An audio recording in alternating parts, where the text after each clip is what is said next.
everybody, and welcome to tonight's presentation of Safe Supply and the Decriminalization of Drug Use. I will be your moderator for this evening. My name is Sarah Peddle. I'm the Service Learning Program Manager at Dalhousie University and also the very proud evaluator for SUNAR, the reason why we're all here today. Thank you, Elder Billy Lewis. He also is good at getting clickers. So before we get started today, I wanted to make sure that we did a territory welcome. So we have Elder Billy Lewis here to lead us in that. Thank you.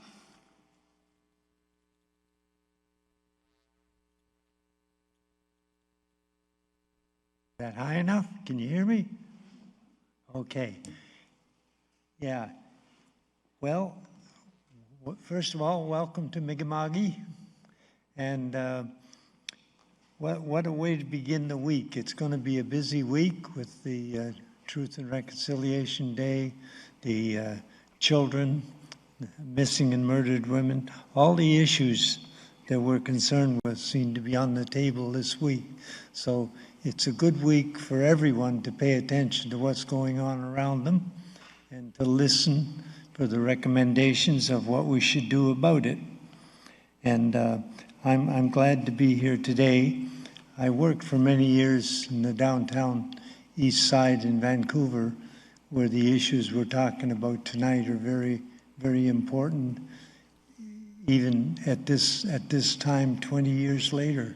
So I hope that we can have a good discussion and put the pressure on the people who can make those decisions about the safe use of drugs and breaking the stigma attached to that. So all the things that it says in the brochure, so let's do that. And I'm glad to be here today and this week to be opening this event. So I hope we learn a lot and do a lot. Walaliok. Thank you.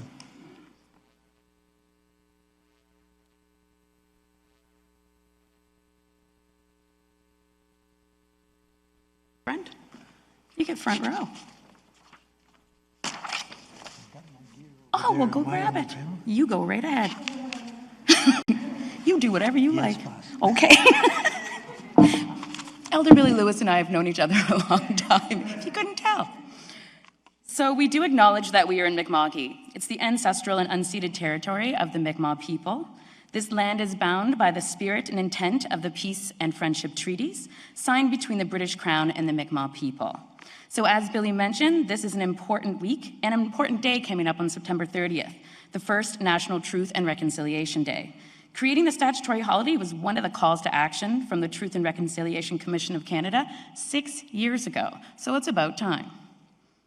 There are a lot of events happening around the city. I hope that you'll be able to find some time on Thursday. I know the Mi'kmaq Native Friendship Center here is doing a lot of events downtown, and there's also some events happening online and of course across the whole country online, so make sure that you take in some of that and be part of Truth and Reconciliation. We also recognize the histories, contributions, and legacies of the African Nova Scotian people who have been here for over 400 years in Nova Scotia. We are all treaty people.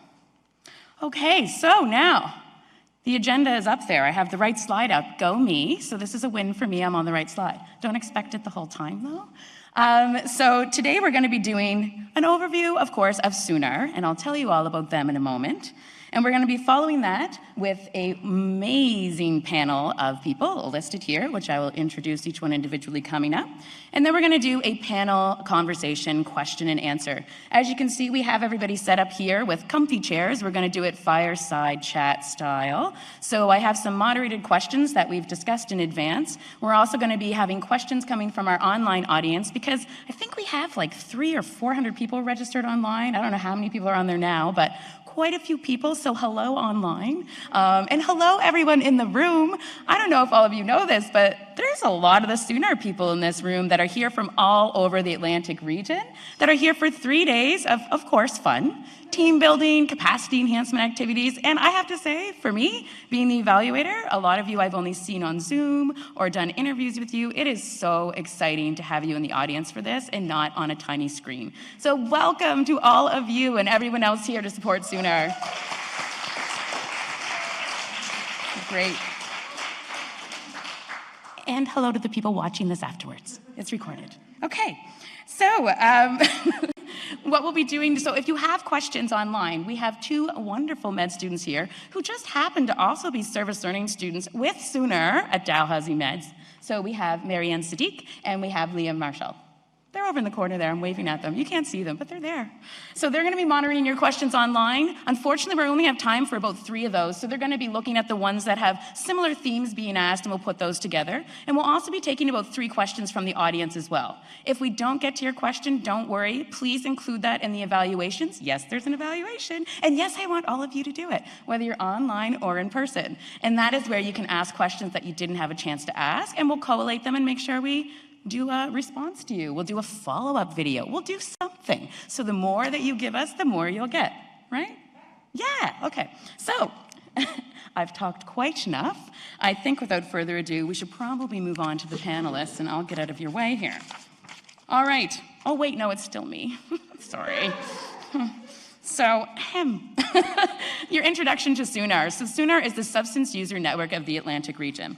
And Direction 180 received funding from Health Canada's Substance Use and Addictions Program, SUAP, to create SUNAR in August of 2020.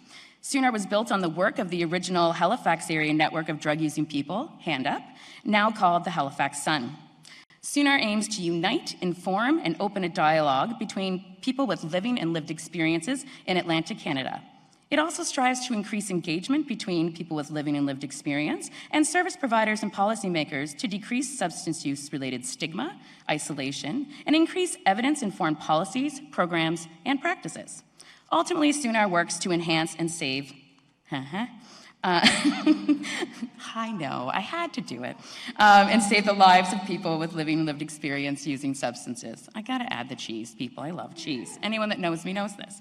All right, so the project seeks to adapt a peer-led model based on the needs of people with living and lived experience with substance use in 7 communities across the 4 Atlantic provinces who are all here today, which is super exciting. There's Truro and Sydney and Nova Scotia. Can I get a cheer? Yeah! There is St. John, Fredericton, and Moncton from New Brunswick. Yes, yes. There's also Charlottetown from PEI. And of course, St. John's, Newfoundland. My cousin Gary's here, yeah.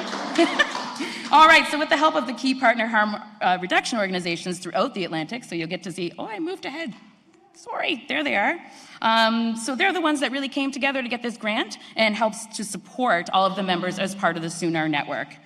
So, I want to give a quick plug to a few of the members of the SUNAR team who were really instrumental in putting this day and really to keep SUNAR going every single day.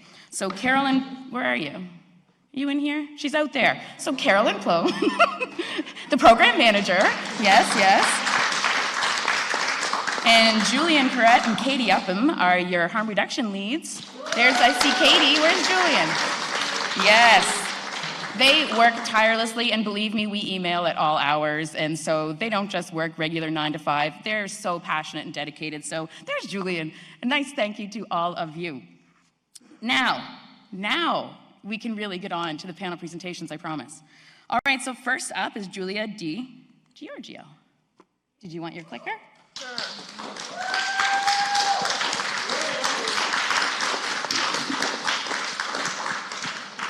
Hello. I hadn't tested it first. Hi, everybody.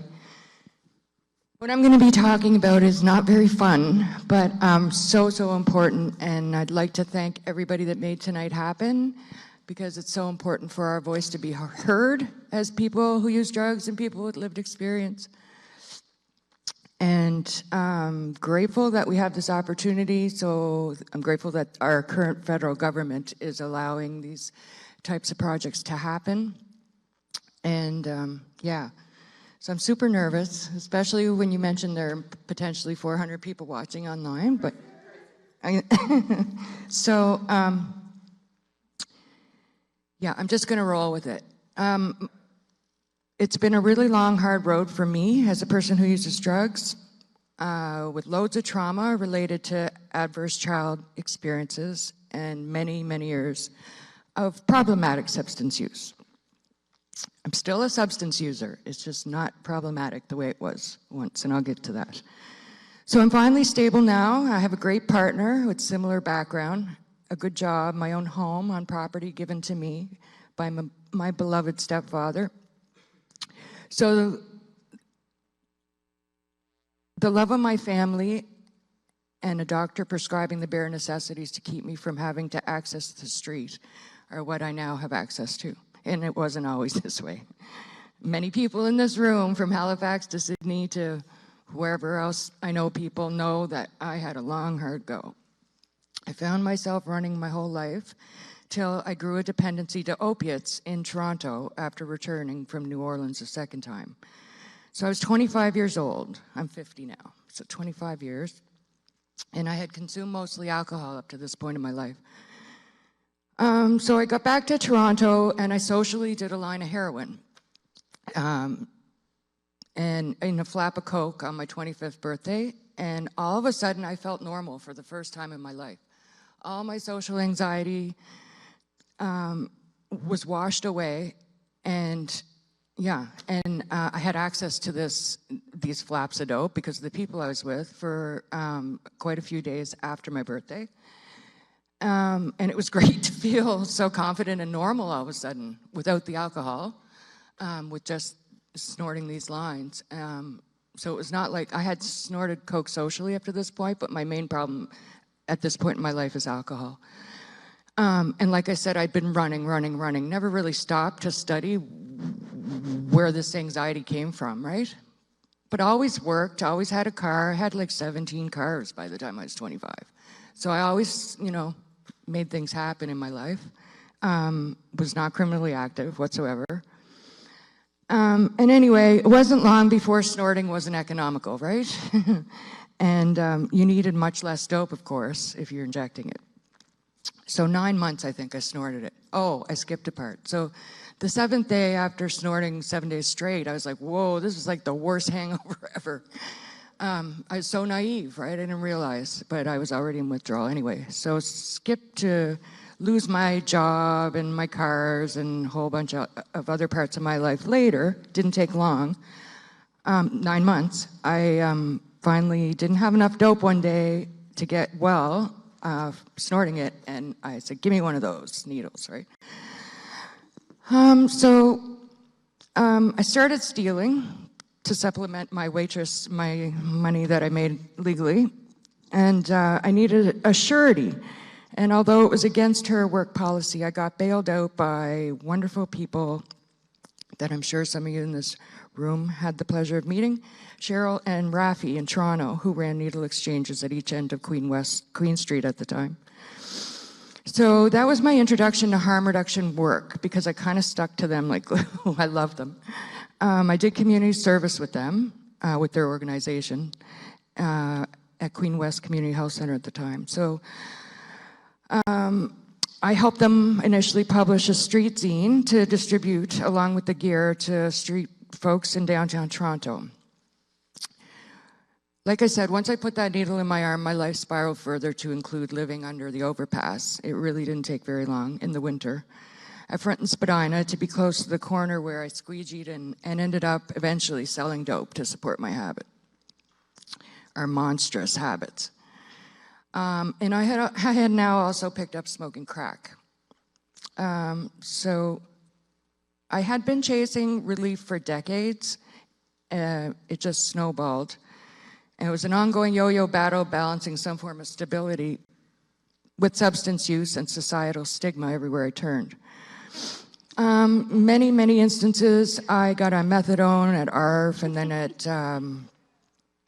CAMH, what is now CAMH in Toronto. Transferred to the Jewish General Montreal to attend university in Concordia, and I desperately tried to get it together. But I was super depressed, of course, without my drug of choice. The good doctors and pharmacists concocted these jelly tabs with my little dose. I'd wean myself down thinking, oh, I'm gonna go for recovery again. I can do it. And came back home to Cape Breton. They gave me enough methadone at the time to travel with because there were no methadone doctors in Cape Breton. So eventually I had been there once before, sorry, and the palliative care specialist actually had to apply for a special license to give me methadone in Cape Breton. So you can imagine, right? This was, I'm sorry, but my ears are all mixed up. But it floored me that there are all these drug users in the community I'm in, and there's zero access to methadone, and it wasn't that long ago. So anyway, I had these jelly tabs. I managed to stay off for 4 years. I weaned myself down, and I ended up getting a job teaching. Imagine that, me a teacher. I felt I was living a lie. I still had all the demons bubbling beneath the surface and no one to talk to about it because I didn't disclose my use to anyone, because I knew what would happen if I did, right? My history of drug use. So I was there for a few years, and I got another job at the what was then the AIDS Coalition at Cape Breton, and this place felt like home, right? Through that job, I joined Canada's First Voice community with other people with lived experience, called the very first actually user voice in Canada, Drug User Advocacy Group. And we attended the 17th International Harm Reduction Conference in Vancouver, where I delivered a session on rural access to services. And wouldn't you know, we're still here today fighting for the same thing. But anyway,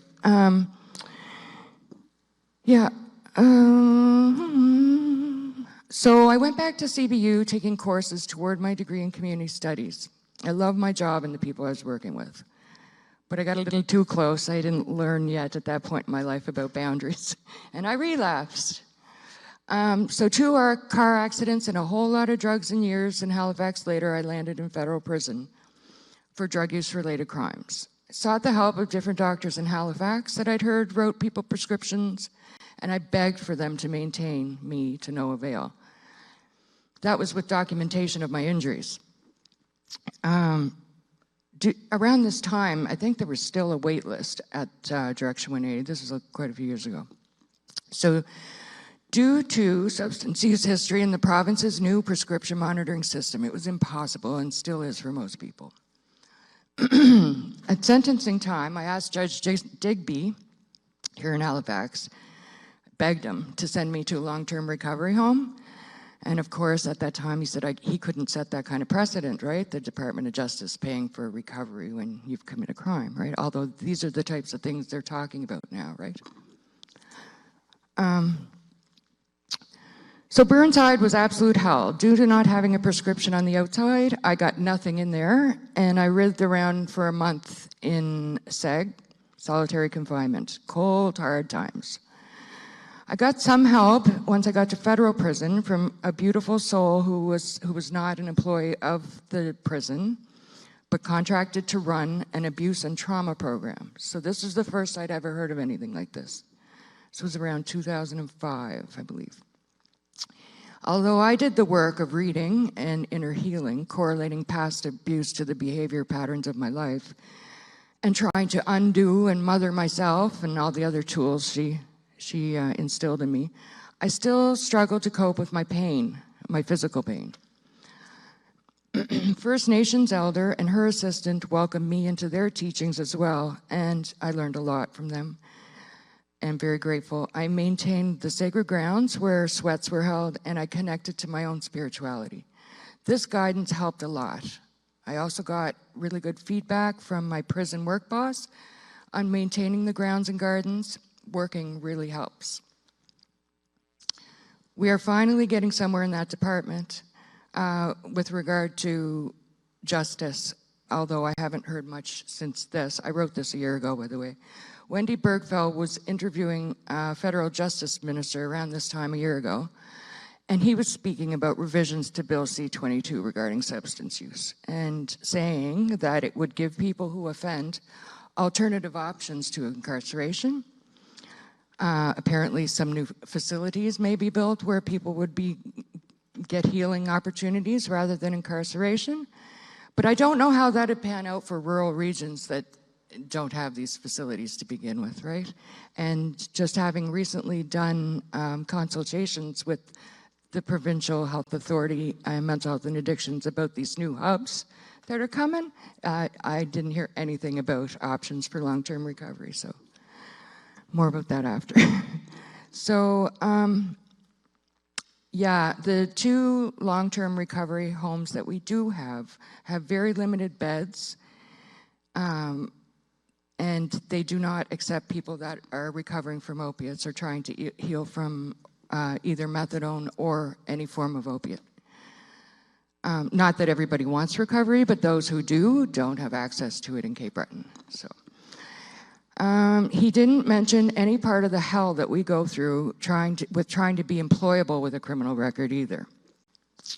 Although I had loads of work history and experience as well as education, record checks are standard procedure for even really low wage jobs, right? Minimum wage jobs. I had to beg to work at Dartmouth Sportsplex when I first got out of prison. So upon release from prison, I had to wait to get on methadone as there was still no direct access at that time. And I managed to get on at Dartmouth Hospital and then switch to Direction 180. I feel methadone, personally for me, perpetuated my crack cocaine use. Long story shorter, I always hated the way methadone zombified me. It dulls my emotions and takes away or kind of numbs a part of me that no other drug that I know of has done yet. And the era that I accessed Direction 180, crack was rampant. It was years of begging the doctors at Direction 180 to refer me to a doctor who would prescribe for me.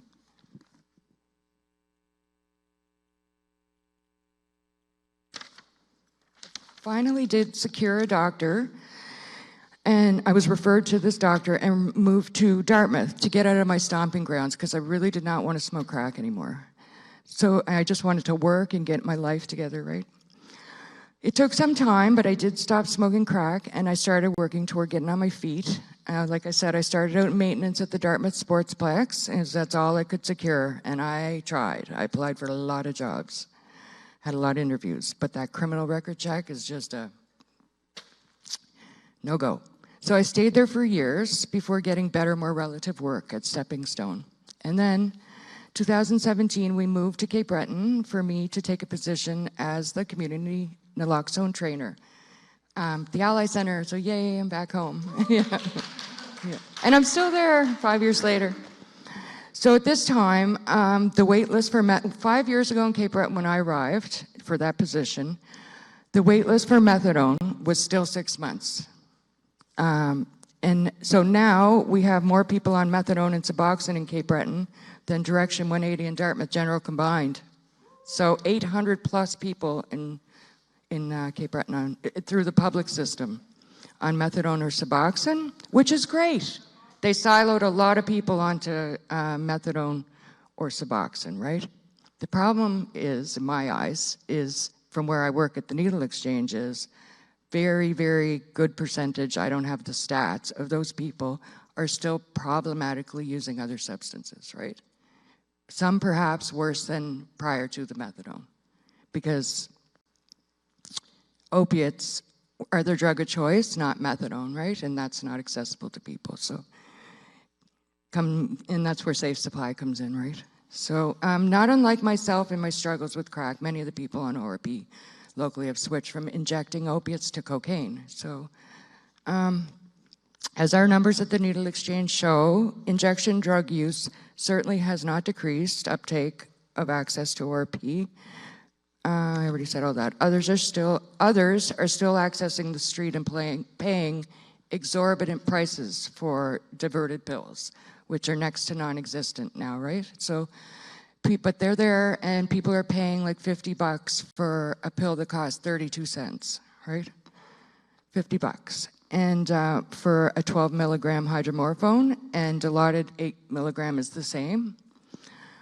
So a person dependent on opiates needs at least three per day to get by, because it lasts for like 4 hours, really. And so you can barely get by once your tolerance grows, which it does very quickly. And so that person has to generate a minimum of $150 a day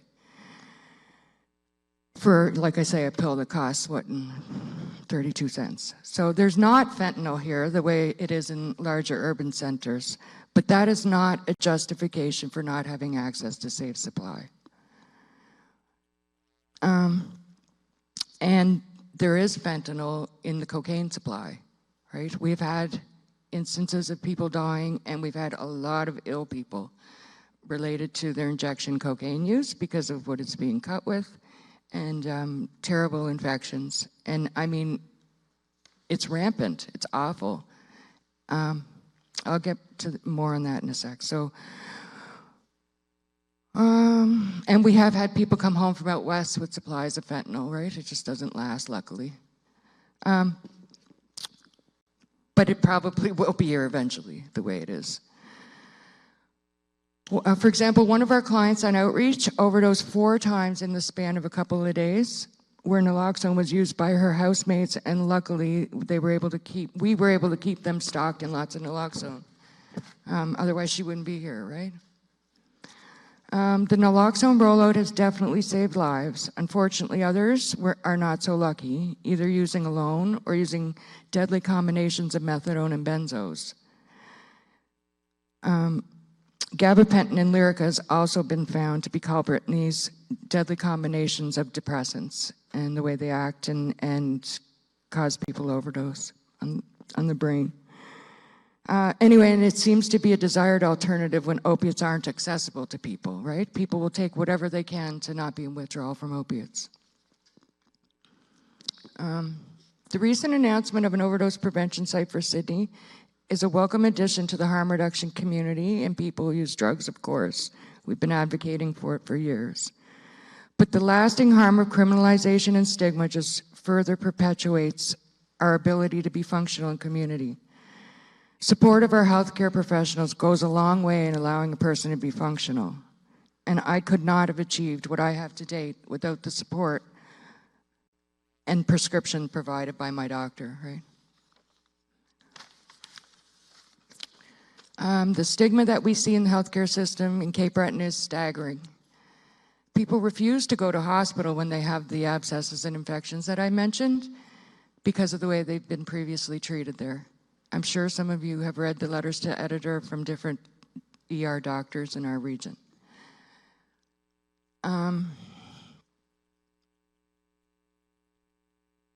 We've noticed that having witness, so having a support person accompany people helps bear witness.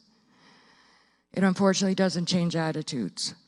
We're working on that by being a voice on the public advisory group for the Health Authority with regard to mental health and addictions, and any other avenue that we can affect change.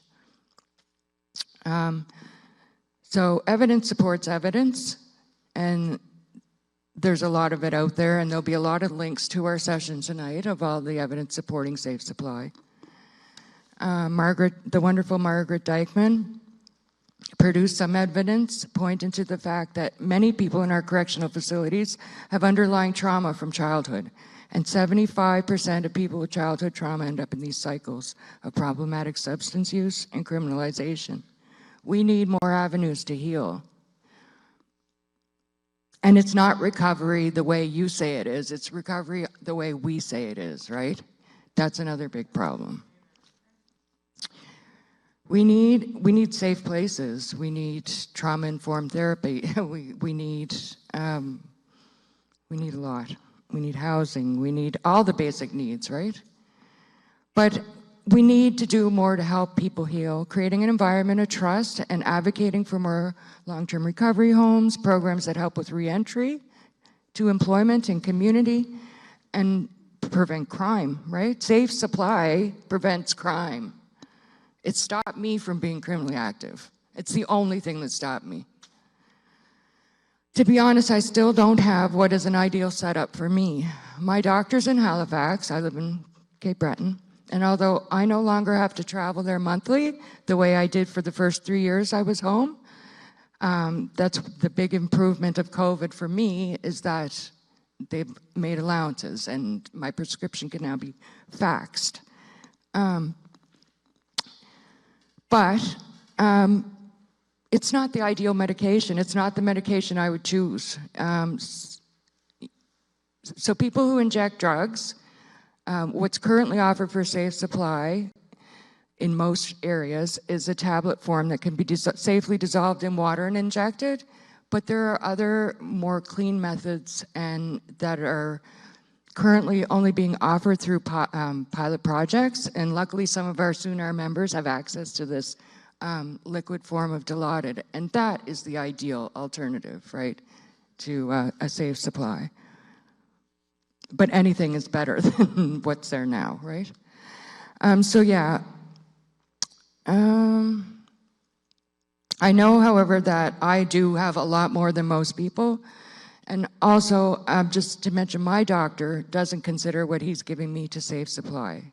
At least he wouldn't say that, you know, because he can't. Because there's still so much stigma amongst his peers, right? He's managing my pain. So doctors are still so afraid of getting reprimanded by the college. And I know the good doctors that work with us now currently are doing all they can to form advisory Atlantic, what do we call ours? ASCOP, Atlantic Advisory on Safe Supply or something. But anyway, they're working to create a support network of doctors so it's not so difficult for doctors, and they're paving the way. So I'm very grateful for all the work that they're doing. We just don't have them in Cape Breton yet. We need a champion in Cape Breton. Yeah. So, yeah, I hope our good doctors here today will dispel any concerns you might have about this. If I'd secured a therapist that practiced from a trauma-informed lens sooner, if Judge Digby had sent me to long-term recovery center, if a doctor had prescribed the opiates that I sought 10 years sooner, if doctors prescribe for people in similar shoes now, people would gain a relationship of trust and relief from not having to be as street involved and criminally active, right? They may stop their polysubstance use once they're provided their drug of choice. They would have access to other health services they're currently not accessing in a safe place with safe peers. And they would have more time to focus on healthier choices and get some quality of life, right? We need to make these research evidence findings actionable. And yeah, so I feel like I've gone beyond my 10 minutes, even though I haven't even gotten to my slides. What do we do about that?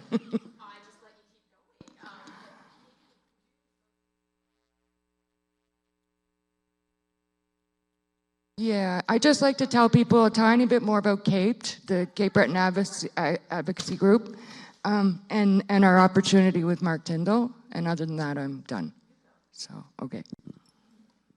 Thank you for hearing me out, everybody. I hope it was informative for people. Am I going the wrong way? I am too. It's upside down. Excuse me, everybody.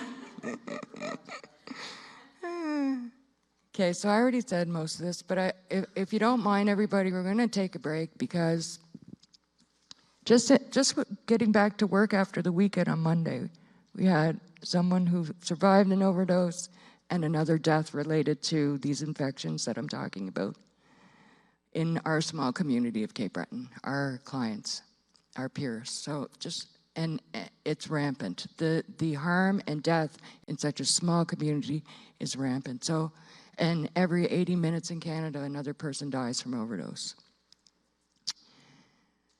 And we are asking you to support us in our quest to save lives. So please, everybody have a moment of silence, because I'm sure I'm not the only one in the room that has lost many people to this horrible situation we're in. So someone can count off, let me know when we're done.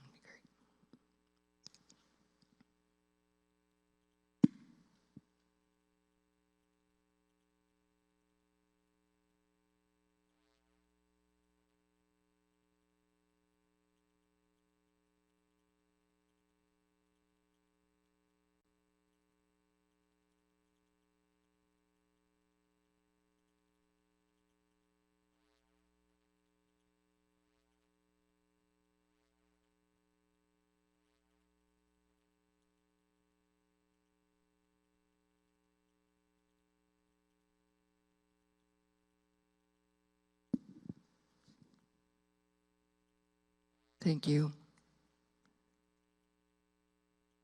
Oh, I'm going the wrong way again. It's been a long day. So 2 years ago, with the support of Inspiring Communities and the Ally Center, and Sunar too,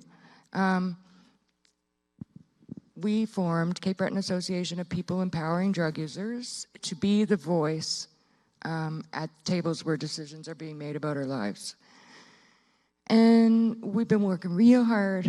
So just in the last week, we've been at consultations with the Hub, Nova Scotia Health Authority Hub, consultations about these community hubs that are coming. We did a key stakeholder consultation, again, with consultants on the overdose prevention site that's coming.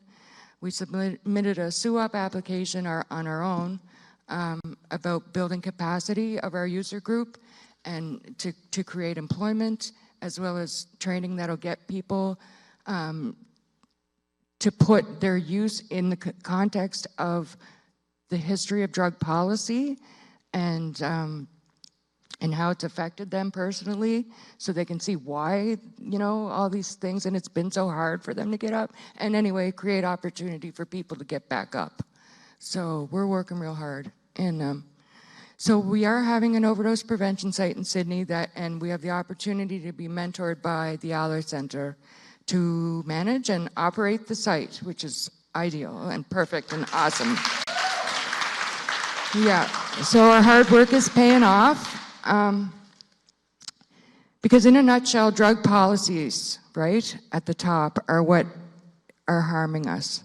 And they harm us, people who are currently using and people who are working toward recovery. Like I said, when I was in recovery, I still, you know, once I got that criminal record, and not only that way, everywhere we turn there are barriers. If our use is disclosed or if we have criminal records due to supporting our habits. So I'm really excited about CAPE. I'm not going to rant on about that, but the most important thing I want to tell the community and people watching is that we have this wonderful opportunity to partner with Mark Tyndall, Dr. Mark Tyndall of the Downtown East Side, who has already secured federal funding to operate 5 of these biometric vending machines that would dispense safe supply to people, very low barrier out of the OPS. And so people can either use in the OPS or take it with them and go home and use there. And it's a wonderful opportunity to be part of this research and to save lives. And so we've done a lot of work. We secured all the partners we need, except for the prescriber. So, but we're getting there. So we're going to be having our 3rd meeting coming up soon. And we have some more prescribers coming to that meeting. And if there's anybody out there listening that's interested, please contact us at capedns@gmail.com, and all the information will be there, of course, at the end of this presentation. Just one last thing I want to speak to, though, is the stigma that we internalize as drug users. And I know a lot of people in the room here know what that's like. It's awful, right? We have to learn first how to shed that stigma. We internalize it. And that's why we're so shameful and say sorry all the time and are afraid and have no freaking hope, because everywhere we turn, once our use is disclosed, we have zero opportunity to move forward in whatever our goals might be in life. So I'm just grateful that people are starting to hear our voice, listen to our voice, obviously, or we wouldn't be here today. And thank everybody for hearing me out.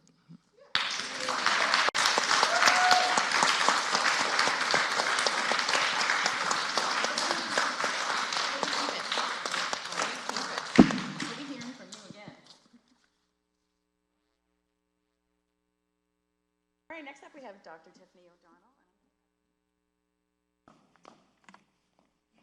Hi. So, Julia, thank you. I don't have a lot to add. Yeah, you know, Julia, your story is so compelling. And, you know, when you think about how many people have a story like that, you know, like, we're falling short here, right?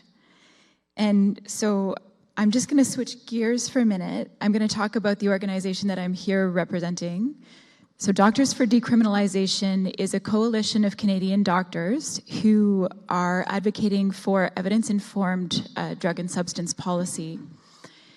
And fairly new, about a year old, still kind of getting off the ground.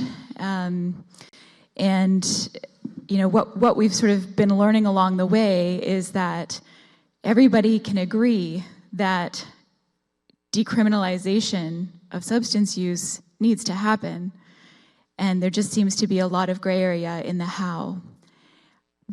But what is clear is that it takes a number of voices and a number of different perspectives to move forward on this.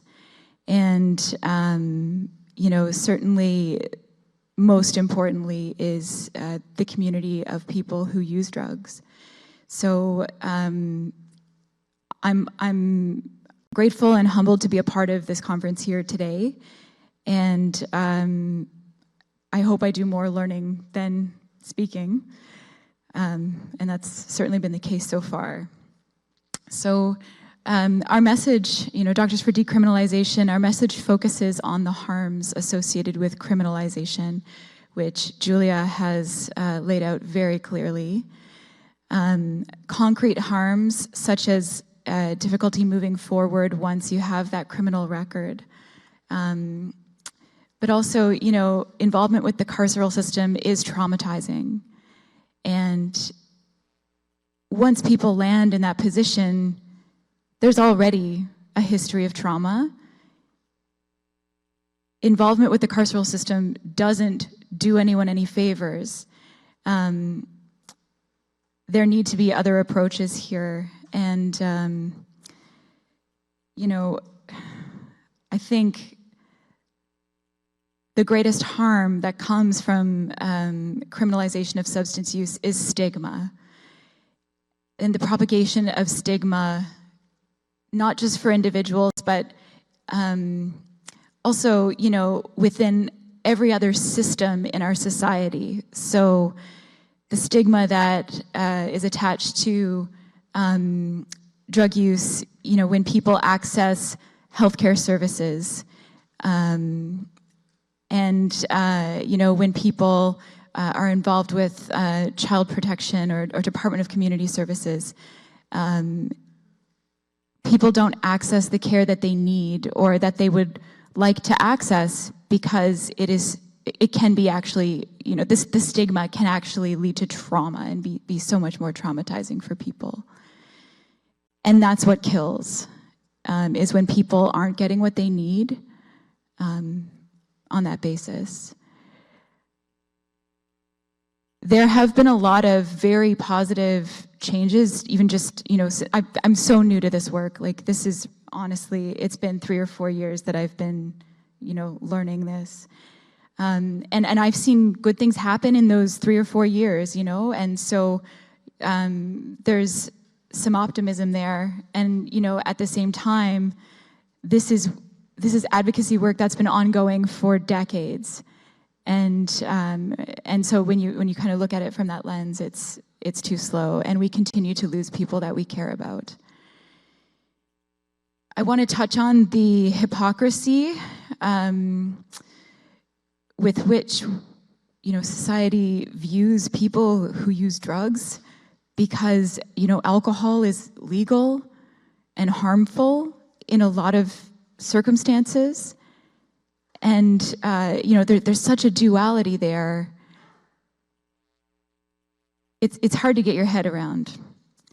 And I know in this room I'm preaching to the choir. But it's so senseless, and these deaths are so preventable. And I know that the medical community, for the most part, sees this, and I think it's, you know, it's just taking a long time to sort of figure out where to go from here. And I think Julia did a very wonderful job of demonstrating where systems clearly fall short. And I think that's an understatement, and it's It's reassuring that we have people engaged tonight who are in positions to make meaningful change. So, working together, I think, is the only way that we're going to move forward on this. And, expertise comes in all forms. And the expertise of lived experience is absolutely the most valuable expertise there is. So I think I'm going to stop there. I think we have a few other speakers tonight. And then, yeah, thank you.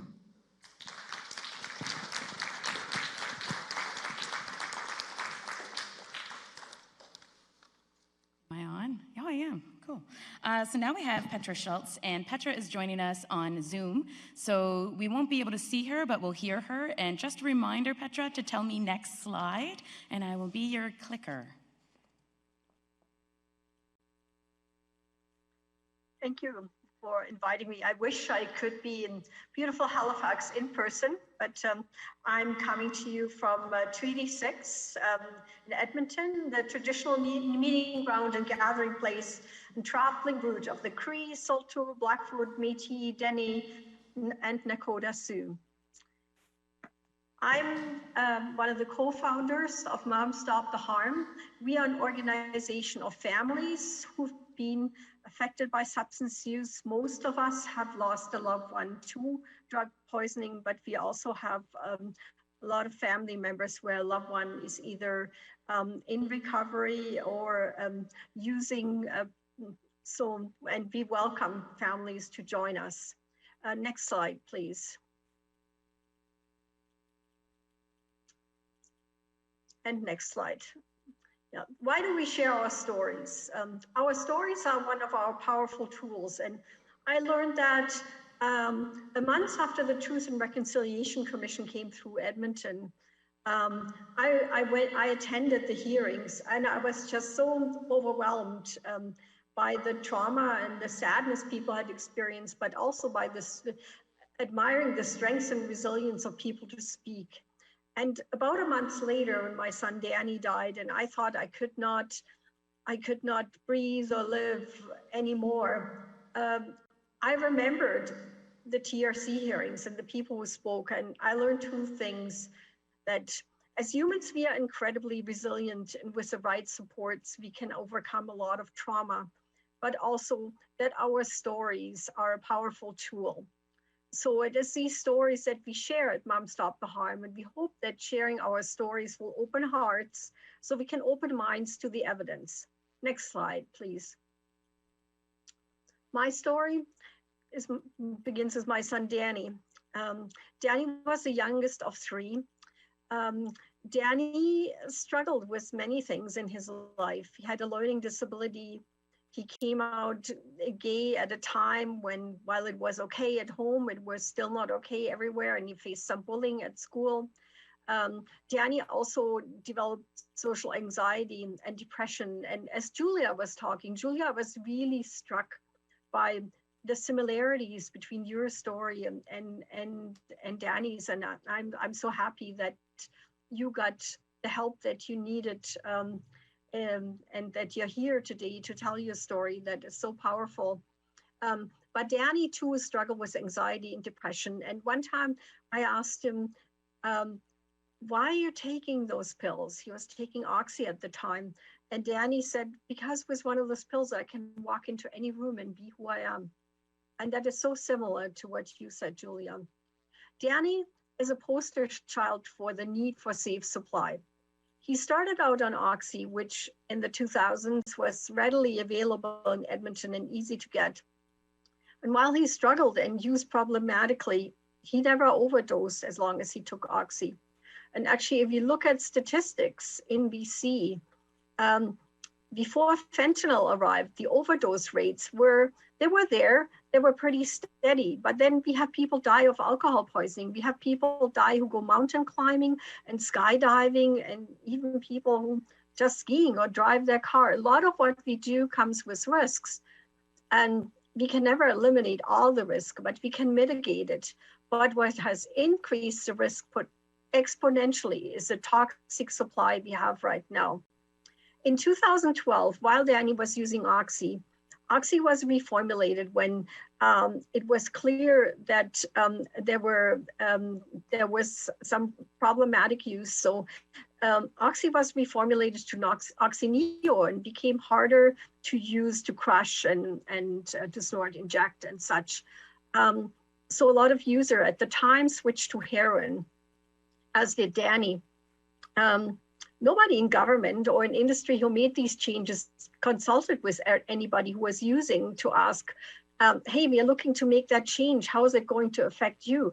Danny wouldn't have said, hi, and I quit. No, he didn't quit. He switched to heroin and was using that for some time. And eventually through methadone treatment, he found recovery, but we didn't understand how treatment should work. And we didn't understand the risk of relapse, and we didn't know how to keep him safe. And one of my greatest pains is I did not learn about harm reduction before it was too late for Danny. So Danny relapsed and he died. And when Danny bought his last pill, it was fentanyl, and he didn't know about fentanyl. It just had emerged on the market. At the time in Edmonton, 12 people died every month from a fentanyl poisoning. Now that number is much greater. 4 people die every day. We have 12 people die every 3 days. So when fentanyl arrived, really the overdose rates were going up exponentially, as they continue to do. And that's really what the war on drugs and prohibition does. We used to have beer, and then we had moonshine. It was more concentrated, easier to take somewhere, easier to smuggle. And that's why we have fentanyl, not because it's really because of our drug policies that we have fentanyl. Because we drive the market into a way where it becomes easier and easier to smuggle, and the profits are greater, but also more people are dying from it because it becomes impossible to dose and you don't know what's in it. So that's why I called Danny the poster child for safe supply. It wasn't his drug use that killed him. It was the policies that brought us fentanyl and the unsafe supply that he died from. Next slide, please. We have drug busts all the time. And we recently had a big one in Edmonton, and a journalist asked me, is that going to change anything? And I said, yeah, it's going to make things less safe, because some people might have known what they're getting and now they're not getting that anymore. And maybe what's coming on the market is more lethal, more concentrated, more contaminated. Every time when we have one of those drug busts, there is more where that came from, and it's probably less safe. If we want to put drug cartels out of business, we have to provide safe supply. We have to be bold and brave and regulated. You put drug cartels out of business if people don't have to depend on the illicit market anymore. But seizing any amount of drugs won't change anything. Next slide, please. I want to tell you about Jordan. Jordan's mom is a member of Moms Stop the Harm here in Edmonton. And Jordan had a very tragic story. Jordan had sold some stuff to a friend. Like, he was kind of a small time selling for his own personal use. And I know Natasha has more to say about that in her presentation. So Jordan sold to somebody, and he overdosed, as did that person he sold to, but Jordan came to, but the other person was laying next to him, was dead. He was still kind of drugged. He panicked. He moved the body out of his apartment into the hallway, which is something that he realized he should not have done, but he just panicked at the point. In the end, Jordan was charged with drug possession, also through a sting operation.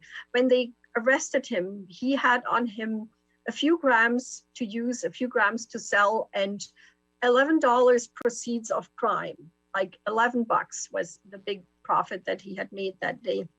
So Jordan was charged with possession and convicted. And Jordan was also charged of manslaughter. of this other young man. Initially, they even tried for murder, but eventually they settled for manslaughter. And this was just such a travesty. It was, he did not mean for this other young man to die. And yet he was charged for it. And eventually he pled guilty for criminal negligence causing death. Jordan, I'm happy to say, is in recovery. Jordan is getting help for his anxiety that contributed to his youth. And Jordan, by all accounts, is doing well, but he did 2 years of federal prison and he will live with all that stigma that Julia talked about. Now, nothing, that other young man's not coming back. Nothing really was gained by locking Jordan up. And nothing will be gained if we crack down on people harder. We've done that. We've done that for so many years, and it's only resulted in more deaths, in more pain, and more families grieving. Next slide, please. So what we are doing at Mom Stop the Harm, we've begged and we pleaded with government and we share our stories and we try to be good moms and be so polite. But this year we said, we're not going to be nice anymore. We're taking more radical action because we cannot allow for our children, our loved ones to continue dying. So we've joined a lawsuit with Kaput, and I know Natasha will talk about that, so I won't say much other than one of our moms joined this lawsuit on behalf of her daughter, and Deb feels that her daughter Ola would be here today if she would have had access to safe supply and if her substance use wasn't criminalized. But we also did, we joined with the Drug User Liberation Front in Vancouver, and we gave out safe supply to people on Overdose Awareness Day. And we're taking legal action in other measures, like in Alberta, we're taking the government to court for regulations that we know will drive people away from consumption sites. So it seems when politicians don't listen, we have to do two things. We have to educate the electorate, the public. And I hope that there are people listening to this call today are in the room who are not personally affected or not working in the harm reduction field, just want to learn more. And I hope that these stories can convince you that we need to do things differently. So we have to work on the electorate, but we also have to take government to court. And we have to take action like the Drug User Liberation Front does with Safe Supply. If the rules aren't fair, we have to break them. And that's how we got supervised injection sites in the first place. Like in Vancouver, when they had Inside at first, they didn't ask for permission, they went ahead. Next slide, please. So where does Mom Stop the Harm stand on safe supply and decrim? First and foremost, we want the human rights of people who use substances, the people we love, our children, our loved ones. We want their human rights respected. We want access to safe supply of pharmaceutical alternative to toxic street drugs, and not just opioids, also stimulants are really important, and we have to take more action there. I'm quite sure if there was good cocaine for people, we would not see as many people using methamphetamine. So we have to really look at good and safe alternatives that we can prescribe. And ultimately, we really have to look at the legal regulation. And I don't say legalization, we say legal regulation of substances based on their harms and benefits. All substances have harms and benefit. The wine that I like makes me feel good. And I think it tastes great and it pairs well with a lot of food. But I also know it increases my cancer risk and comes as a host of other issues. So, and as mentioned before by Julia, also that alcohol is not a very safe substance, yet it's legal. So we need to look at that. In decriminalization, we need to decriminalize people who use substances. And when I talk decriminalize, we support a model, like we don't support the model that is proposed in Vancouver, for example.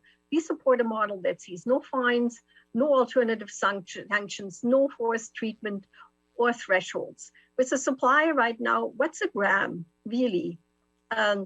You could have a ton of filler in there. You really don't know what you have. Like using a weight measure as a threshold is really not very, very useful with illicit substances at the moment. And we also feel when we decriminalize, we have to not just look at possession, but also aspects of sharing, or what is also called necessity-based trafficking. But many of us learned the hard way that most of our kids who use or used also traffic in one way or another, or at least what the law describes as trafficking. Often it's sharing, it's buying for a friend and reselling to something to the friend, dealing for subsistence to finance your own use, or buying for other people so they don't have to go out because it's COVID and maybe they're immunocompromised. So a lot of things we need to consider. So that's where we stand right now. Next slide. So I want to thank you for being here. Please check us out, follow us on social media.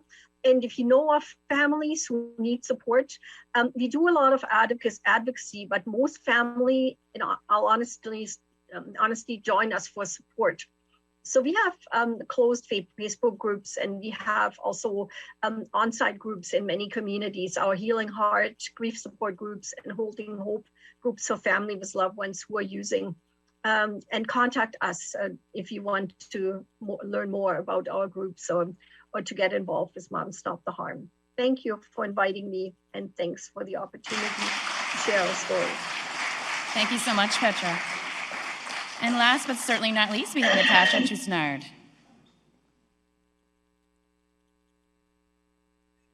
Hi, everybody. So yeah, thanks for having me. And I want to thank Sunar for accommodating my request to give me a Zoom link at last minute. So thank you very much for that. I appreciate it. Well, the Canadian Association of People Who Use Drugs is a national organization that was incorporated in British Columbia in 2011. That is comprised entirely of people who currently or formerly use drugs. And that's for both our board and staff. So one of our organization's main purposes is to empower people who currently use drugs deemed illegal to survive and thrive with their human rights respected and their voices heard. We envision a world where drugs are regulated and people who use them are decriminalized. And we're all survivors of this war, as Julia is, and as others have spoken to. We're survivors of a war that is a war on us, not a war on drugs. And so we'll continue to fight for policy reform that is based in evidence, understanding, and compassion. So first I'll kind of talk about safe supply, and then I'll sort of move through into decriminalization. So I look at substance use not as problematic. I see our lives as problematic when we start to use substances. Most people don't use substances because they think they're going to harm them or create any havoc in their life. They do it because it brings benefit. I just wanted to start with that before I started talking about safe supply. And when I'm speaking about safe supply refers to a legal and regulated supply of drugs with mind and body altering properties that have traditionally been sought out in the illegal market. And that's very important because a lot of times people are transitioned over to opiate treatment and it doesn't give them euphoric effects. And so that's where, polysubstance use can begin or exacerbate. So safe supply is an element of harm reduction, but it's more a strategy designed to reduce the risks associated with drug use in a criminalized context. Like harm reduction, safe supply is based on the moral foundation that the individual that's choosing to use drugs has the right to do so, and people who use drugs should not be treated as morally deficient or be criminalized or deemed mentally ill for their drug use. So why is safe supply important? In Canada, currently, 17 people die a day, and life expectancy in Canada has dropped for the first time in more than 4 decades, due in part largely to soaring overdose deaths. So safety. I said the need for safe supply has existed long before the current overdose crisis in Canada. The second part I would say is, there's human rights that are involved here. So prohibition-based drug policy is by nature dehumanizing and degrading to individuals in our society and humanity, as the suffering it causes affects the least fortunate among us all. Lastly, I would say justice. So the war on drugs is cruel. It was founded in racism. And that needs to end. So the effects of misguided drug policy over policing and criminalization, most importantly, disproportionately affect people of color, poor people, women, and other marginalized groups within Canada. And so more beyond that, like our jails are filled with Indigenous and Black individuals and other individuals of color, as well as the fastest growing rate of new incarceral settings is women, particularly Black women. And so that says something about the design of drug policy in itself. So in response to this, the overdose crisis and all of the tens of thousands of deaths of Canadians that have taken place, our organization is suing the Government of Canada to remove the Controlled Drugs and Substances Act, penalties for decriminalization, and all forms of drug possession, and then some forms of trafficking. So that is a response to the overdose epidemic. And I think Petra's sort of quickly touched on the splitting and sharing aspect. So in our society, people are deemed traffickers when they're actually drug users. It is common practice within our community, or within drug culture, to be able to share, be able to split drugs. And so for those reasons is why we've included trafficking. And so what do I mean about trafficking? Trafficking for necessity.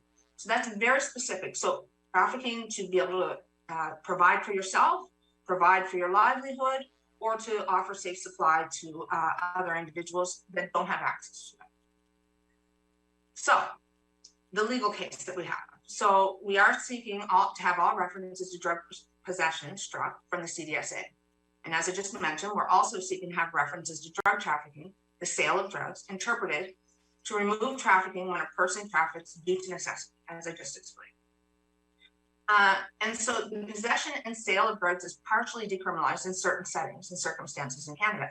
Most notably, it is in safe consumption and OPS. And so recently, our organization has been working with the Urgent Public Health Needs Side Hub around splitting and sharing, and had a working group. And recently, Health Canada had gotten back to us after we had presented to them the evidence from all the OPS and SCS operators, and decided that they would open up their exemption. So what does that mean? That means now people within safe consumption and OPS are able to split and share their substances without the threat of criminalization. Recognizing that if they are, told to leave the site, that it will cause more harm than good. What that would mean is people would get barred, they wouldn't have somebody who are safe to use, and most definitely, if you look at our history, those individuals will be most likely to be criminalized outside of the site. So that's why it's very important for it to happen within the site. So that means that there is some form of trafficking within our society that is acceptable and even exempt. So we are trying to, push the federal government, not push, we're actually saying it's our human rights that are being violated, which they are, and that needs to change. So the possession and sale of drugs is something that is natural to our culture. And so another example includes the possession of prescribed drugs, such as safe supply or access to safe supply. And so most of us don't have access to a doctor. It's like very, disjointed across the country. A lot of individuals aren't lucky enough to have a doctor that will prescribe to them. And even in those cases, it's not the drug that they're actually seeking. So currently we have, I think it's 2 or 3 maybe small projects in Vancouver that offer diacetylmorphine, which is very limited in scope, and it doesn't reach the majority of Canadians that need access to that drug. And then, so second to that, the other drug would be hydromorphone. And those are hydromorphone tablets that Julia had already spoke to earlier.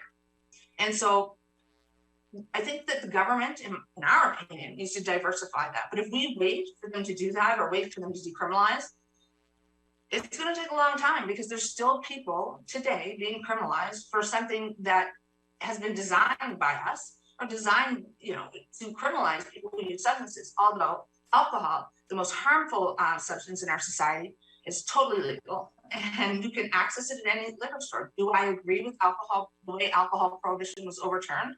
Absolutely not. I think that we need to regulate it in a different way.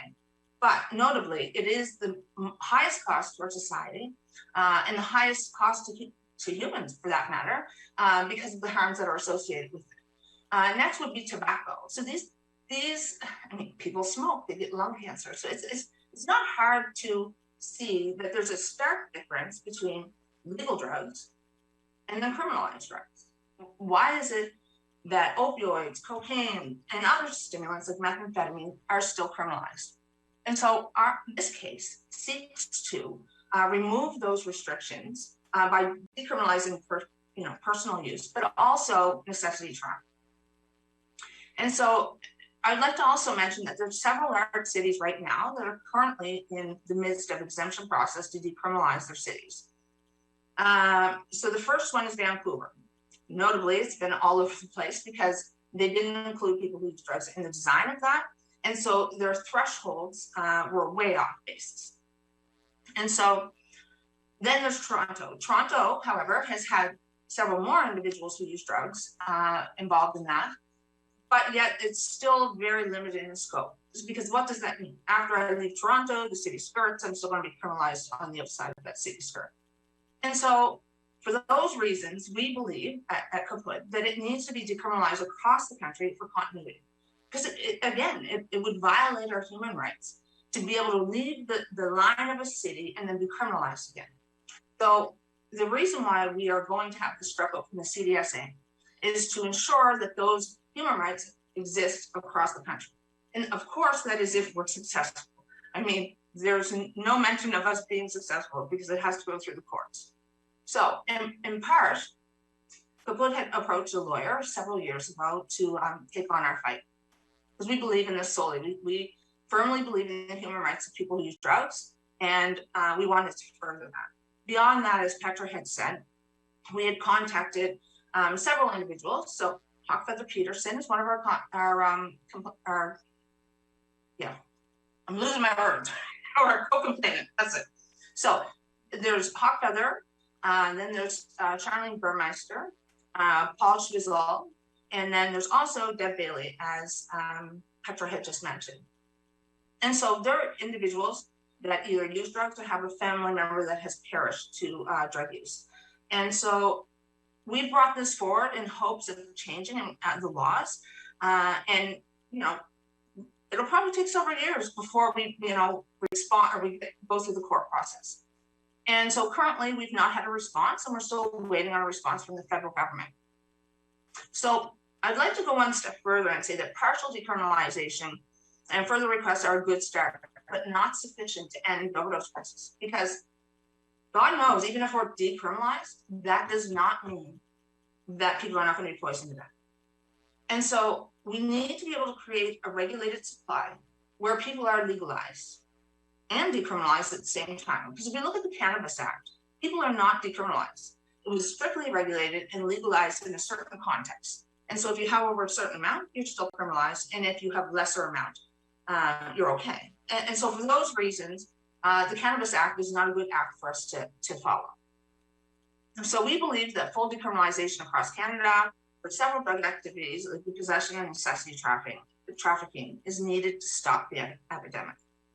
And then further to that, Petra had briefly talked about the drug users liberation front. And so when we were just in Vancouver, when we launched our case on August 31st, we had the opportunity to go see and give out safe supply, and they were giving out heroin and cocaine. And I don't know if you can see this, I'm holding it up to my camera, but this is a box of cocaine that is labeled. And if you look on the side, it says, warning, this product contains cocaine, which is highly addictive substance. I'll show you again. I don't know if you can see that. Oh, right. And then there's the warning labels, just like you'd have on a prescription bottle. And so going there and seeing them and watching what they do, they buy illegal drugs, they test them, and they put them back out onto the street. And again, this is a response to criminalization of drug use. And so constantly drug user groups are trying to find remedy or find recourse in another way to protect their lives, when really our country should protect our lives. And as somebody who was personally affected as a person who uses drugs and criminalized, and then also has state involvement, this is very near and dear to my heart. I had my children ripped out of my arms for nothing more than just being somebody who uses drugs, even though I had not put them in any risk or any harm. And so for all those reasons is why I'm very passionate about this. And similar to Julia, I was in prison for many years over being charged with a Schedule 1 and 2 substance. And for me personally, I mean, if we just provided those substances, first of all, we wouldn't have people being criminalized because they'd have access to the substances that they need. But for whatever reason, our society chooses to constantly degrade and tell people who use drugs what they need. When they tell physicians, they tell people in positions of power, this is what I need. And we're totally denied that. And then pushed on to a substance or a treatment such as methadone or Suboxone, as Julia had mentioned. And many of us, that doesn't work for, myself included, because I was on KD and morphine for many years. And I don't think if I hadn't been prescribed that by my doctor, who's actually a doctor formerly at Direction 180, would I be where I'm at today? Because methadone didn't work for me. Suboxone didn't work for me, but KD and morphine did. And so when we think about that, drug users are the only people that don't get any options. Everybody else gets options. If I have anxiety, there's probably about 20 different medications I can choose from. So we need to diversify and change the laws. So diversify the molecules that are accessible to people who use drugs, regulate those molecules, legalize them, and then also decriminalize people who use drugs. So I'll leave it there, and thanks for having me.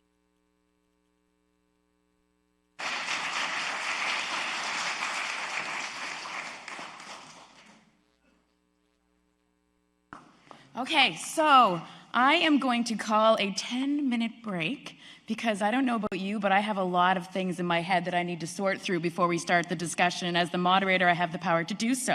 But I also know that people need to go satisfy needs and whatnot. So let's all take 10 minutes and then we'll get the panel set up here. I'll see you back here at, let's say 8 on the dot. I'll give you 12 minutes, okay? Online, this is your opportunity to send in your questions if you haven't already, because we'll be checking in with you shortly.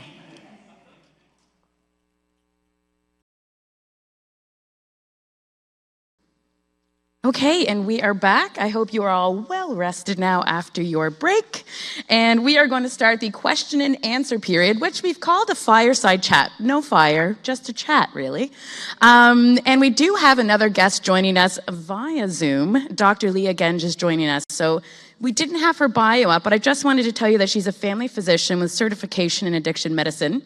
She's a physician with Mobile Outreach Street Health, MOSH, and the Spryfield Medical Center, Direction 180, and a consultant with the Nova Scotia Health Addiction Medicine Consult Service. Whew. She's also the co-founder and medical lead for Halifax's managed alcohol program, the first in Atlantic Canada. Yay. That's in her bio.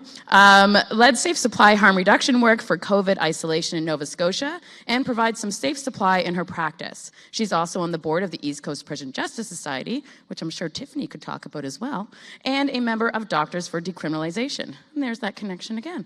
All right, so now I see Aaliyah is there on screen, and we also have Natasha and Petra joining us via Zoom as well.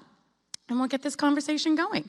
So what's going to happen is I'll start with a question that we talked about in advance as a panel, and that's the fireside version. And then we'll go to an online question. I saw there were some really great questions coming in, so I'm excited to get to those. And I know there's going to be some questions from the room. So that's the order. We'll try to get 2 rounds in with a half hour. That might be hard to do, but that's the goal. We'll try to get 2 rounds in. So keep your questions short. Statements can come later. Okay, now let's do the first one. The first question really just brings us back up to that higher level. And when I was thinking about moderating this session, what came to my mind is the conversations that I have with people that aren't involved in this work. So not the choir that's here, the choir that's out there. And when we think about stigma reduction, how do we affect stigma? It's through knowledge. And the statement of people don't know what they don't know, that whole thing. And I know if I was somebody that didn't know a lot about these topics and just listened to these amazing panelists, I would be completely overwhelmed. Because there are so many issues. There were so many things that I'm like, how can I get involved? What can I do? Like, oh my God. So what I want the panelists to do for me is to give me something to say to my friends when I say, well, safe supply, we really just want to prescribe people the drugs they want to use. And they go, huh? What do you mean? And who pays for that? So you get those stares and those questions, but those stares and those questions are going to be common, and it's one of the biggest challenges we face. So how do we distill this issue down to the simplest level and the most effective level to affect change within those individuals? That's where I want to start with the panelists. And I thought, Natasha, since everybody quotes the definition of safe supply via kaput, that we could turn it over to you to start off this part of the conversation. Yeah, thanks, Sarah. So yeah, safe supply is needed and it needs to diversify, but I think for kaput and like looking at the long run, and it's going to be a long run, regulation and legalization is the end goal for us. So I know that it's incremental, it's baby steps, and we start with safe supply.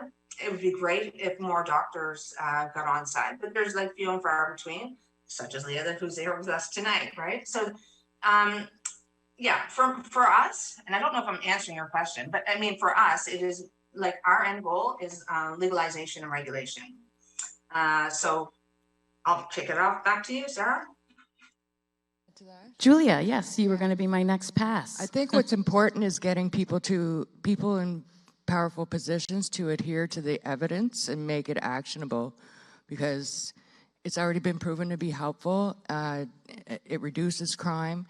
I think the hang up within it all is that crime, low-level crime, feeds the system, right? Our capitalist system that generates money to support lawyers and courts and jails and parole officers and police. And I think the shift needs to happen similar, not the same, but similar to Portugal, away from a penal approach throughout all systems. Because once they change, then, you know, everyone else is going to have to follow suit. And until it happens, it's going to be a mess. Absolutely. And Tiffany and Leah, if you were talking to two new med students that were interested in addictions medicine, perhaps, what would you say to them about safe supply? Like, what is it? Why would you want to have that as part of your practice as a physician? Maybe Leah, because you've started to do that in your practice. Could you field that one for me? Can you hear me okay? Yep. Okay. Yeah, because I mean, just for all the reasons that everyone's already articulated here tonight, you know, because ideally we live in a world where drugs were regulated and safe and people didn't have to use in a harmful way. And, you know, but until we get there, the options that we have just aren't enough for everyone. They're great for lots of people, but there's a really significant group of people where it doesn't cut the mustard. And it's really hard to have somebody in front of you suffering,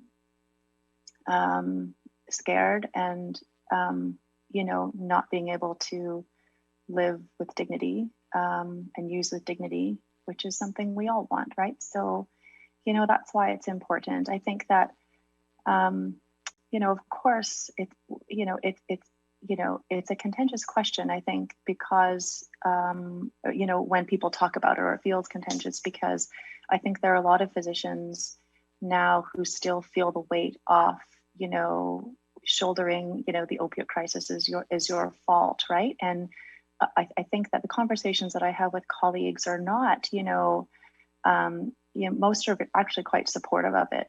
But I think people are just really worried that, you know, they caused, you know, physician prescribing or, you know, clinician prescribing caused harm, and we're trying, you know, and so I think people are just trying to reconcile that. And so, but it's important to have options for people so we can meet people where they're at.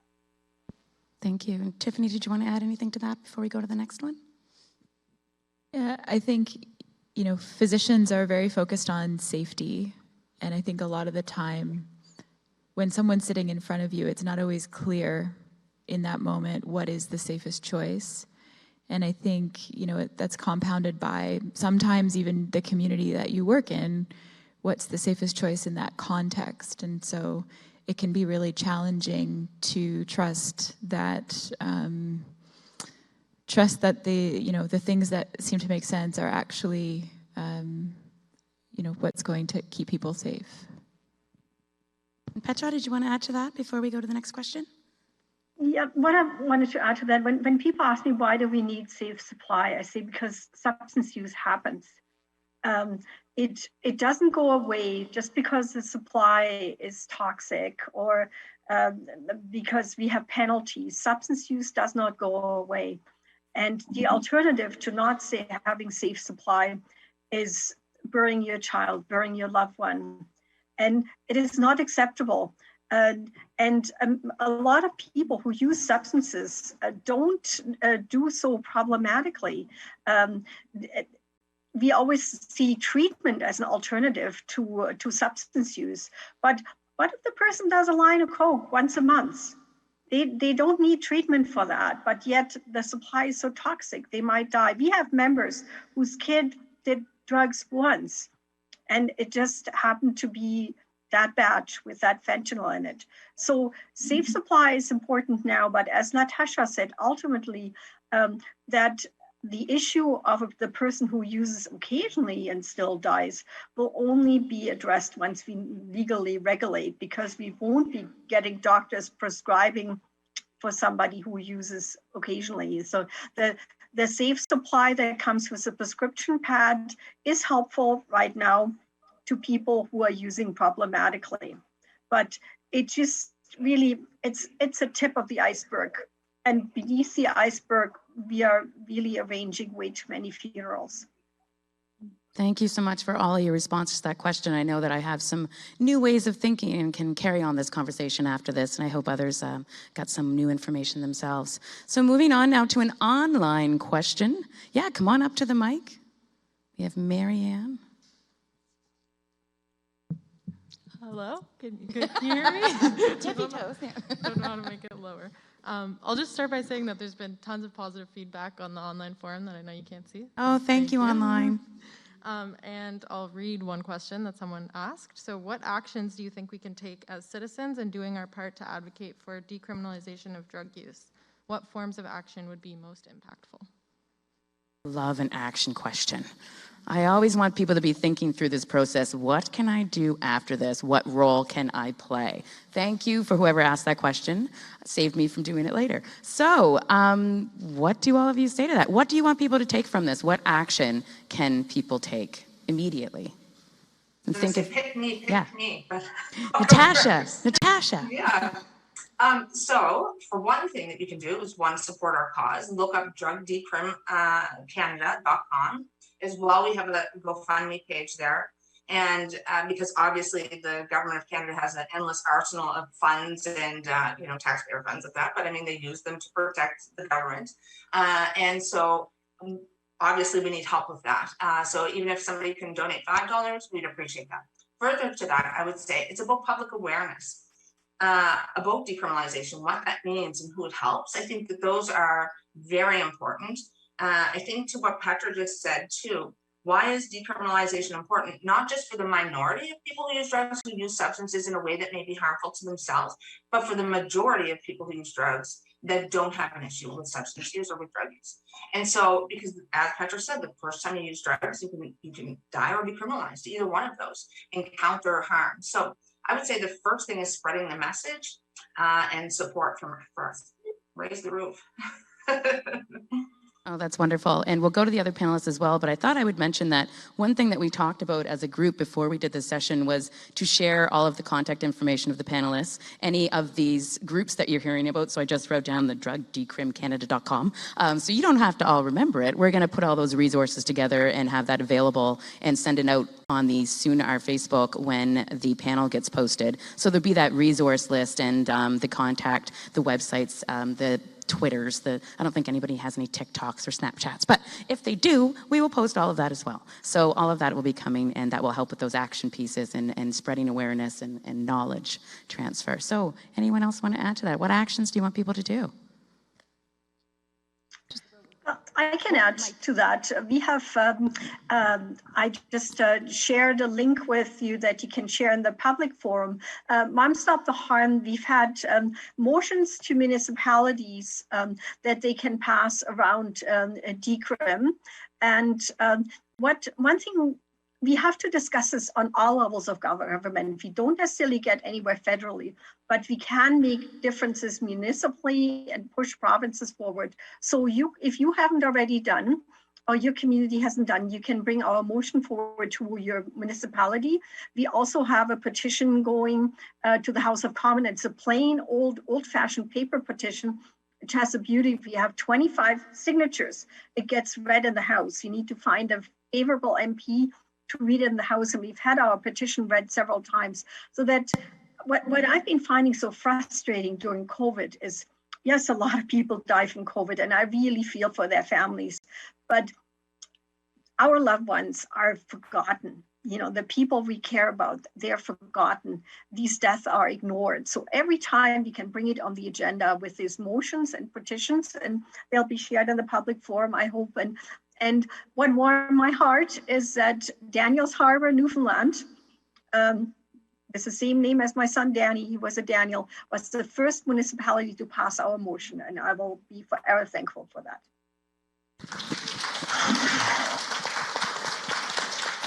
And I think Julia and then Tiffany wanted to chime in.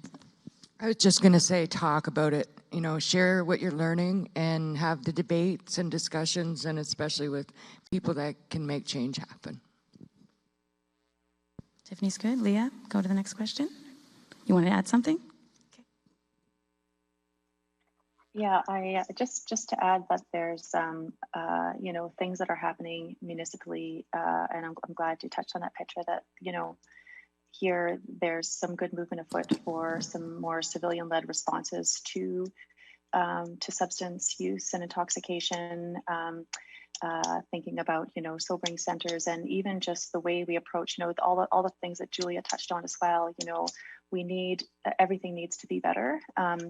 You know, we want drugs, you know, we the goal to sort of, you know, regulate and decriminalize and you know, but in the interim, we've got a lot of work to do to support people's mental wellness. We, you know, decriminalizing, you know, and defunding and looking at ways that we can manage things differently here, particularly when we think about, you know, the people in our communities who are disproportionately impacted by this and their relationships with police and things like that. And I just think we can all do better, and you don't have to look far to find things that are happening. So there's stuff happening on all levels here in Nova Scotia, which is exciting. Thank you. And now moving to the audience. Is there somebody with a question in the audience? Where's Julian? He usually has a question. Rick, take the mic, please. I just quickly tried to Google law enforcement associations and decriminalization of drugs. Do we have any allies, any formal associations that are working towards this also?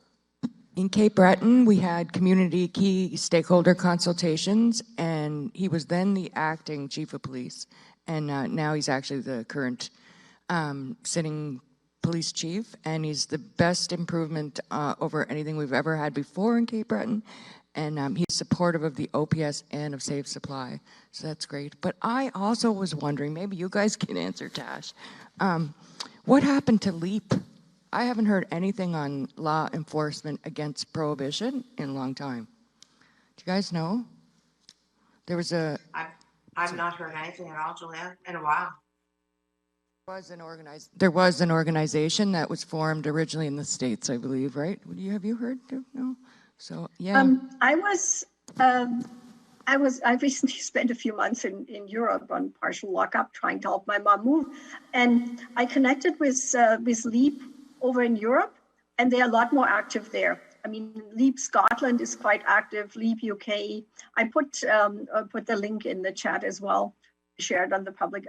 And I gave a presentation to LEAP Germany, and they were very interested in our work we do here. So they seem to be more active in Europe at the moment than in North America. And I don't know, maybe that has something to do with the culture of law enforcement these days.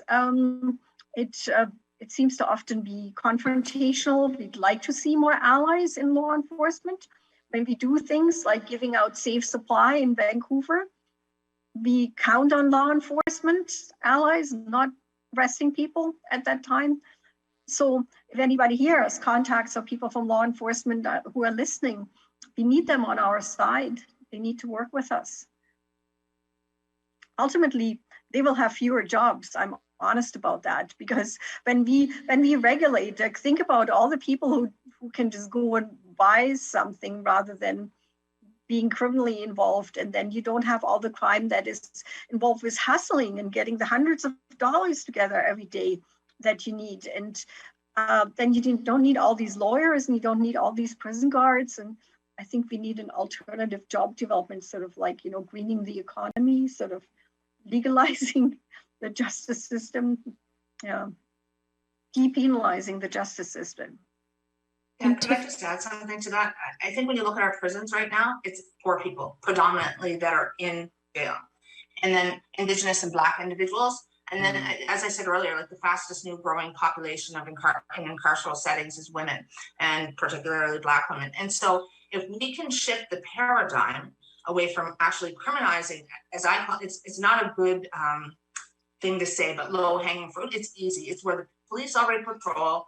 They go through to these, wherever they're patrolling in poor neighborhoods, and then they pick up people for like simple possession or, even mischief. I mean, Nova Scotia has the highest per capita parting of Black individuals. I mean, when you think about that, that is like a point that our province allows that to happen.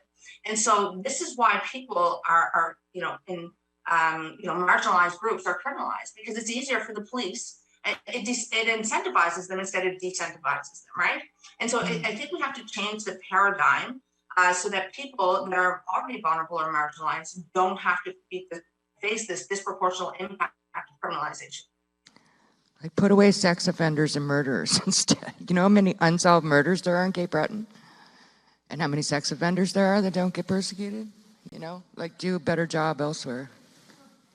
And Tiffany, I feel like there was some work happening with, is it East Coast Prison Justice Society, that was looking to have conversations with the police around the defund? No? Okay. So there's some work going on, I think, with the board. Leah, you might be more up to speed on that. Yeah, there's a committee that's dealing with that with the sorry, my postpartum brain is now starting to take effect. My word finding is really difficult, but wow. Yeah, the Board of Police Commissioners, there's a committee that Al Jones is chairing, looking at defunding. Okay, great. All right, well, I think we'll move to another online question then, because we are running low on time. So we'll skip my fireside questions for now.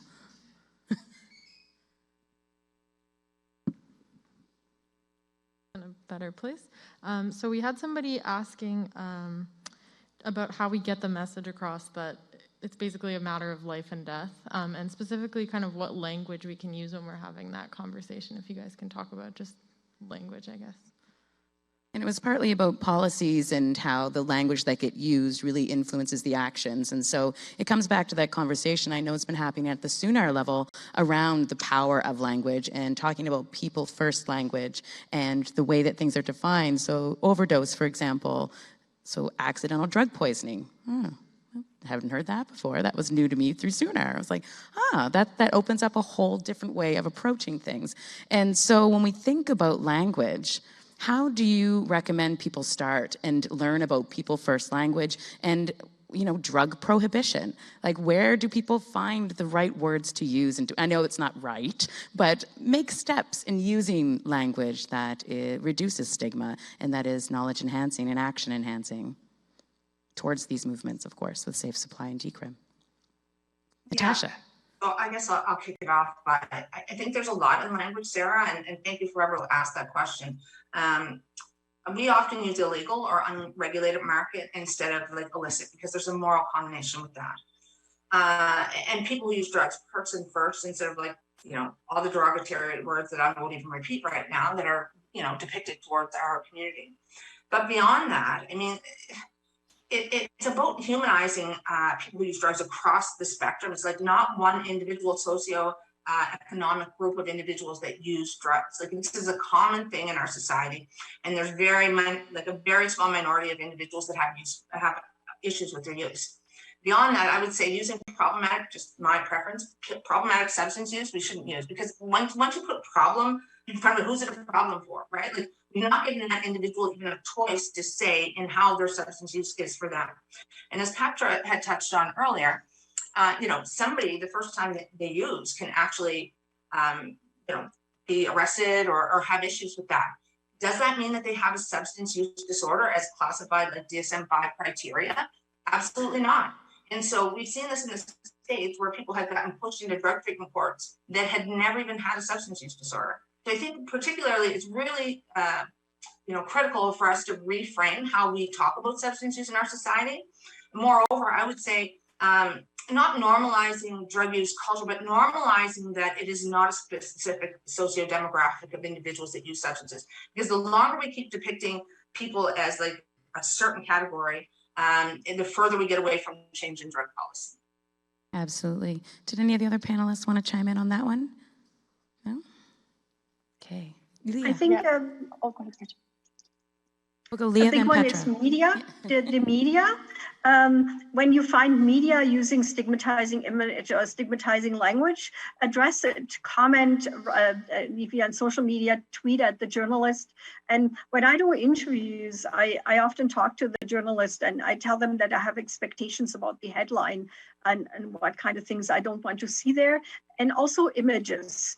I think we are all very tired of seeing needles on the pavement. And find images that focus on people and focus on wellness and so the breadth of who's affected. So we can, and that is something we can all do. You see stigmatizing article, call the journalist out, call the outlet out, and do it by writing a letter or on social media. People first images, and you've also given people an action they can take. Love it. Leah. Yeah, I mean, I would just, in terms of, calling on how we can all collectively do better. I mean, the sooner we all recognize we're all part of the same community, we're all spokes in the community wheel, and we all do better when we all do better. I think that the past year has really called on all of us to be allies in all kinds of ways that I'm mindful of, the diversity that we're not that's representing here tonight. And I think that, we've been really been called in to do a lot of that work. And this is one of these places where we also have to do that. And, but what I would add as far as, actionable things, I'm a physician. And so our curriculum in healthcare providers across the country is abysmal for this kind of stuff. And it's really stigmatizing if it's taught at all. And, when I used to teach addiction public health stuff in Calgary, what I would say to people is like, this is, addiction is common and it's everywhere. And, and I'd be really purposeful about, not bringing my students to where they would expect to go and rather going, interviewing patients that they may not be expecting because of that kind of, like you say, that media association. And we all use substances. We have before, this is the beginning of time and we always will. And I think, the more that we humanize that and recognize that collectively we do better together, then, and really be purposeful about how we're going to do that and support people. We're not going to go anywhere fast if we don't make those changes. Agreed. Okay, so we only have a couple of minutes left, and I know that we do need to end on time. So with 3 minutes left, is Julian still here? No, Julian. Well, I was going to give him the last word. He misses out on the last word. Oh, Julian won't live this one down. Oh, buddy. You won't be happy about that. All right, well, if we could get my slides back up, please, that would be great. I'm back in control. Yeah. Okay. Bear with me. I'm getting to the thank yous. Nope. Almost there. Can only click so fast. We already did that. Here we are. Okay, so there are so many people that we need to thank, and there they all are for everybody that came together to make this event possible, and that continues to be wonderful supports for the Soonar Network. So big applause for everybody that made this event possible today. Thank you so, so much, and for Elder Billy Lewis for being with us, our amazing panelists. Thank you so much for sharing with us tonight. I know that the dialogue will continue after this, and Y'all know you're doing an evaluation. So in online, there's a QR code. I didn't give, you already did it all? Med students are on the ball. And here, if you guys know how to use the QR code, you take out your phone and you hover the lens over top of the QR code, and then this pop-up comes along and it says, go to it in Safari or whatever one you use, and then it takes you right to the survey, or you can actually type that in, and that will take you to the survey. Or Carolyn has paper copies if that is just like, whoa, you know? Okay, but your feedback, of course, is really important. And like I said, include any questions that we did not get to in your evaluation. And thanks, everybody. Goodbye.